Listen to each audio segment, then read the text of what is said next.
Hi നമസ്കാരം. കനത്ത മഴയിലും കാറ്റിലും ഡൽഹി രാജ്യാന്തര വിമാനത്താവളത്തിലെ മേൽക്കൂര തകർന്നു വീണുണ്ടായ അപകടത്തിൽ ഒരാൾ മരിച്ചു. 6 പേർക്ക് പരിക്കേറ്റു. ടെർമിനൽ 1-ലെ മേൽക്കൂരയാണ് തകർന്നത്. കാറുകൾക്കുമേൽ പതിച്ചത് ടെർമിനൽ 1-ൽ നിന്ന് പുറപ്പെടുന്ന വിമാനങ്ങൾ താൽക്കാലികമായി റദ്ദാക്കി. ഇന്ന് രാവിലെ 5:30-യോടെയാണ് അപകടമുണ്ടായത്. നിരവധി വാഹനങ്ങൾക്കും കേടുപാടുകൾ സംഭവിച്ചു. പ്രധാനമന്ത്രി നരേന്ദ്രമോദി കഴിഞ്ഞ മാർച്ച് 10-നാണ് ടെർമിനലിന്റെ ഉദ്ഘാടനം നിർവഹിച്ചതെന്ന് പ്രതിപക്ഷം ആരോപിച്ചു.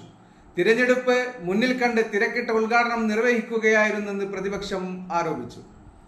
സുരക്ഷയുടെ ഭാഗമായി ചെക്ക് ഇൻ കൗണ്ടറുകളും അടച്ചതായി ഡൽഹി വിമാനത്താവള വക്താവ് അറിയിച്ചു. ആഭ്യന്തര സർവീസുകളാണ് ടെർമിനൽ 1-ൽ കൈകാര്യം ചെയ്യുന്നത്. 3 ഫയർഫോഴ്സ് യൂണിറ്റുകൾ ഉടൻ സ്ഥലത്തെത്തി രക്ഷാപ്രവർത്തനം നടത്തി. ഡൽഹിയിലെ പലയിടങ്ങളിലും രൂക്ഷമായ വെള്ളക്കെട്ടാണ് അനുഭവപ്പെടുന്നത്.